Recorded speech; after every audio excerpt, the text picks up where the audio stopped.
Hi, Max Brantley with the Arkansas Times. Wednesday, September 23rd, news from Arkansas and today the world. Pope Francis began making his public rounds in Washington, D.C. today. I think that's a subject of interest to us all, Catholic and non-Catholic alike. When you're invited to speak with the President of the United States and speak to Congress, it invariably takes on some political overtones. The Pope certainly got off to a good start today. He talked about income inequity. He talked about global poverty. He talked about climate change. He talked about the need for a church to be more pastoral, perhaps, and not quite so judgmental as it sometimes has been in the past. A great message, hard to quarrel with. I'm sure there were points in the speech that individually all sorts of people might differ with him philosophically, but his approach was pretty good. Politically, I think on balance it will be received better by Democratic members of Congress and Republican members, given some of the talk of income and climate change particularly. Elsewhere in the world, yesterday the governor, Asa Hutchinson, got approval from the legislature to release some rainy day money to pay for additional caseworkers in the Department of Children and Family Services. This is to fulfill a recommendation by a study that was begun after our reporting on shortcomings in DCFS, particularly the discovery that a state representative, Justin Harris, had taken two adopted children and placed them in another home that turned out to be the home of a sex abuser. It's prompted a broad look at the caseload for foster children in the state. It's not good. The improvement from the governor, and I'd like to note this is one-time money, not ongoing money, which is a problem to be considered eventually in the future, won't bring us back to the standard most agree is a standard we need to have on caseworkers, but it is a step in the right direction.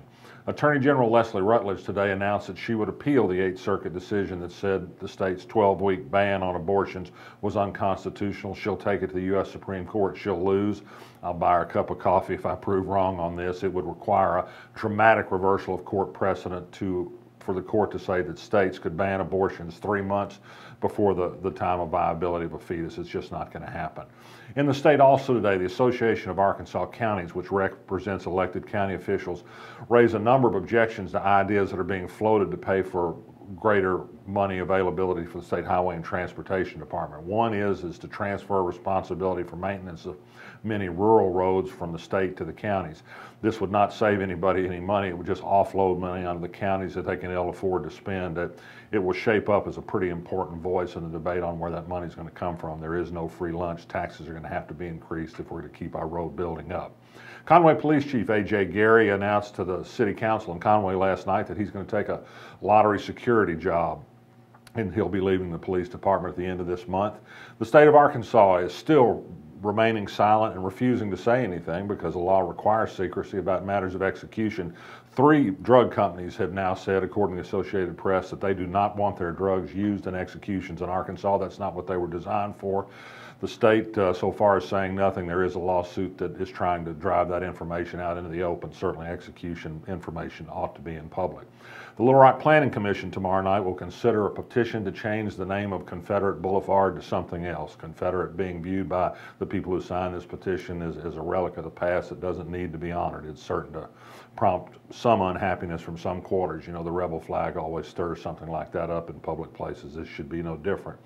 I should have mentioned on the item about the Pope, Mike Huckabee, again, made an unbelievable statement today. He said that the president gave up any right to call himself a Christian because he'd invited some gay people to attend the ceremony at the White House at which the Pope would appear.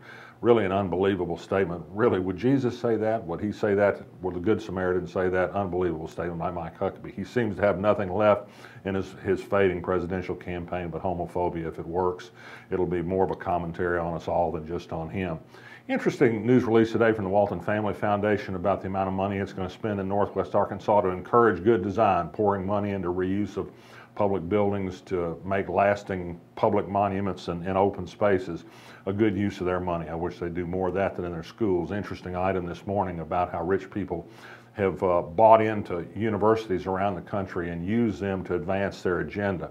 Kansas was the subject of the story that you can read about this morning, but it certainly has a parallel at the University of Arkansas, where the Waltons gave a bunch of money in return for being able to establish a school of education reform that advances their agenda on schools.